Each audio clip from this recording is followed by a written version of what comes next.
E aí pessoal, bem-vindos.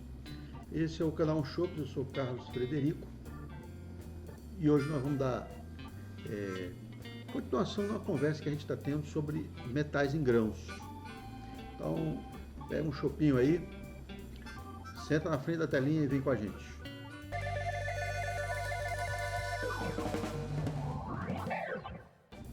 Bom, vamos ver. Faz alguns dias aí nós publicamos um vídeo sobre metais em grãos, em cevada, milho, aveia e trigo, já que a gente estava tendo uma discussão sobre o impacto desses metais na qualidade da cerveja.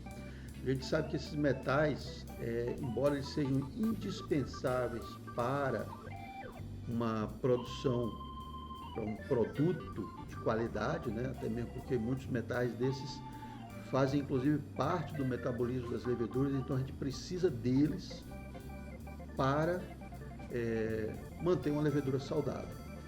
Da onde vem esses metais? Esses metais, na verdade, já estão contidos, uma parte deles em água, então é interessante você fazer, inclusive, uma análise físico-química da tua água para poder ver o teor de metais disso.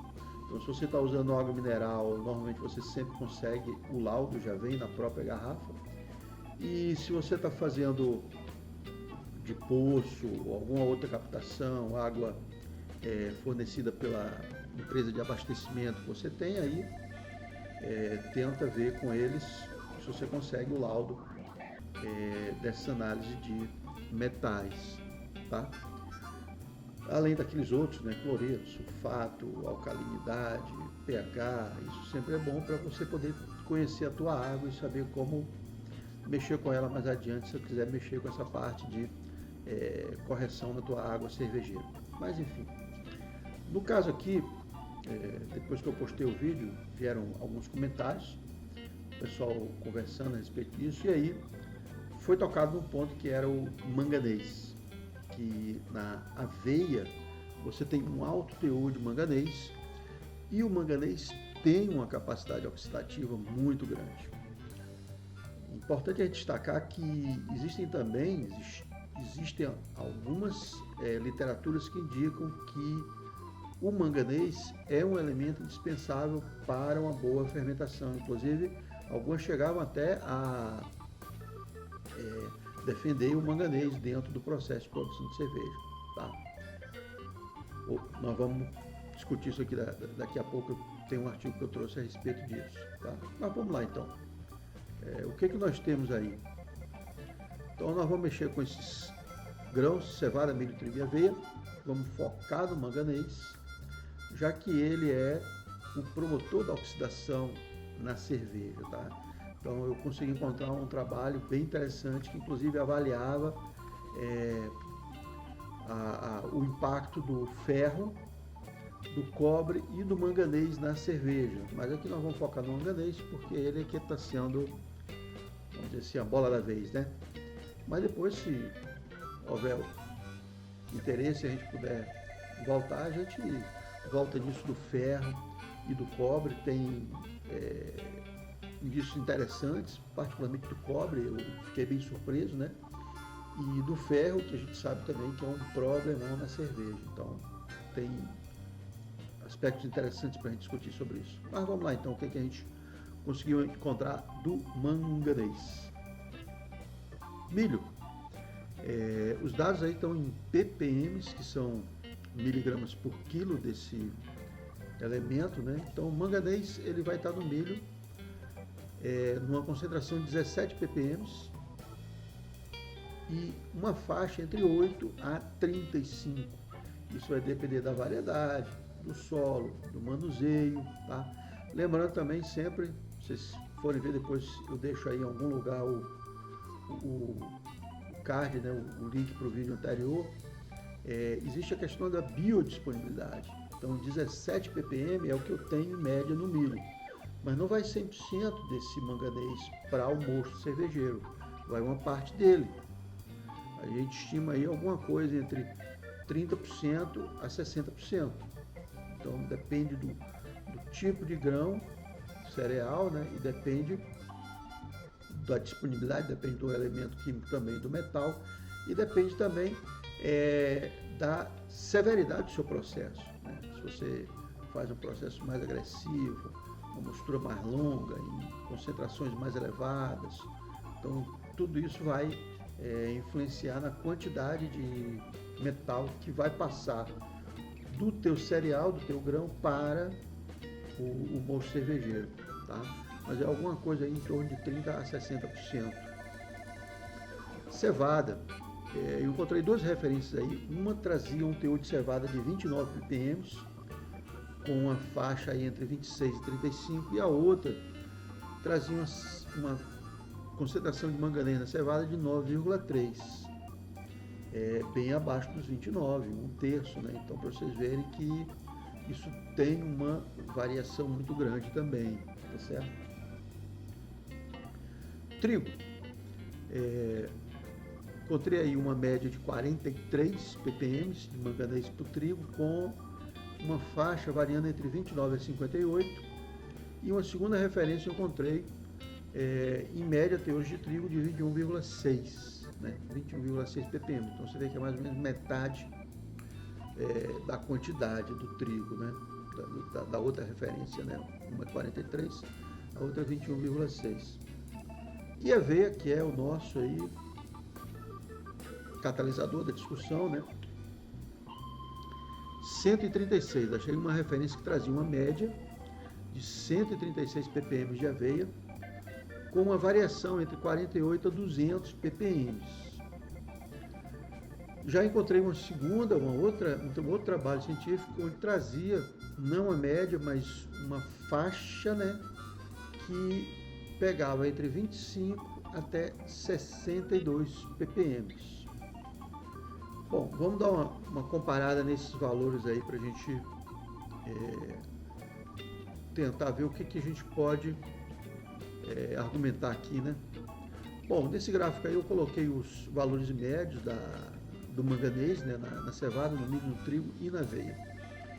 O que a gente pode observar aí? Cevada, milho e trigo, esses três cereais, cevada, milho e trigo, os teores de manganês estão ali relativamente próximos, né?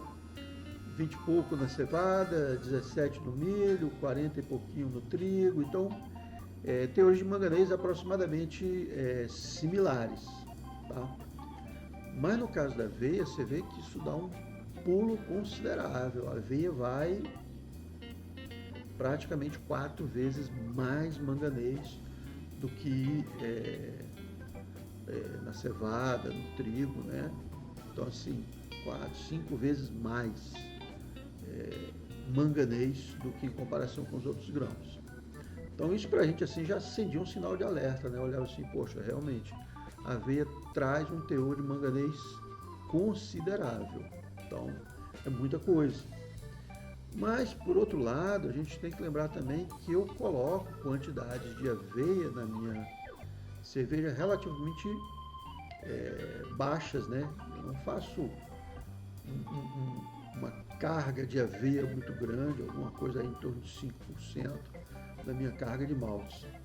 Mas, de qualquer forma, eu não estou diminuindo, né? Eu estou colocando um grão que tem 5 vezes mais, 4 vezes mais manganês do que a cevada, que seria a minha base, né? Então, assim, eu só estou aumentando os teores de manganês na cerveja, tá? Vale a pena a gente destacar também que a malteação da aveia, pelo menos do que eu consegui olhar nos trabalhos que eu tive, eu não olhei especificamente para manganês, isso não foi tratado em nenhum trabalho, mas em relação aos outros elementos químicos, outros metais, o processo de malteação não reduz tanto assim a carga de metais nos cereais maltados, né? Então, assim, se você pega e compara, você tem ali uma redução, uma perda de elementos metálicos, por exemplo, da cevada não malteada para a cevada malteada. Então, você tem uma redução quando você faz o processo de malteação? Tem. Quanto é que é essa redução? Cara, em torno de 10%. Então, não é muito. Então, por exemplo, assim, entre eu usar uma aveia malteada e uma aveia não malteada, tem alguma diferença? Me parece que muito pouca, tá? em função do processo de malteação, me parece que muito pouco. Mas, né, pensando numa ideia de tentar evitar o máximo possível a introdução de mais manganês na minha cerveja, no meu mosto cervejeiro, eu vou preferir usar uma aveia maltada. Porque aí eu já vou com um pouco menos de manganês do que na aveia flocada, por exemplo, em flocos. Tá? Além disso, também é importante a gente tentar lembrar, assim, ter em mente o tipo de cerveja que a gente está trabalhando, né? Então, se é uma cerveja que traz uma carga muito elevada, por exemplo, de lúpulos, tá? Uma IPA, uma Hazy IPA, uma New England, uma Double IPA. Então, assim, essas cervejas, elas sofrerão mais porque elas têm mais material disponível para sofrer oxidação. Então você já tem que tomar um cuidado maior ainda em relação a elas, em virtude do uso ou não da aveia. Tá? Então assim, o que fica mais ou menos para a gente aí? Posso usar aveia? Posso. Com parcimônia, né, em quantidades o mínimo possível, para evitar a introdução de manganês na minha cerveja, evitar a promoção de processos oxidativos. Ao mesmo tempo, eu preciso utilizar, por exemplo, dar preferência ao grão maltado, porque isso vai reduzir a carga de metal, tá?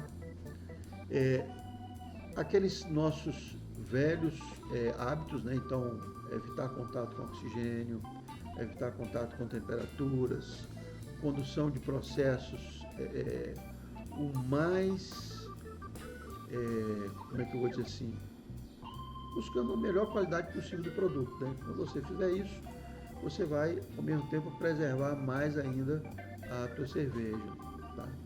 E lembrando sempre que esses processos, eles precisam de tempo para poder ocorrer, né?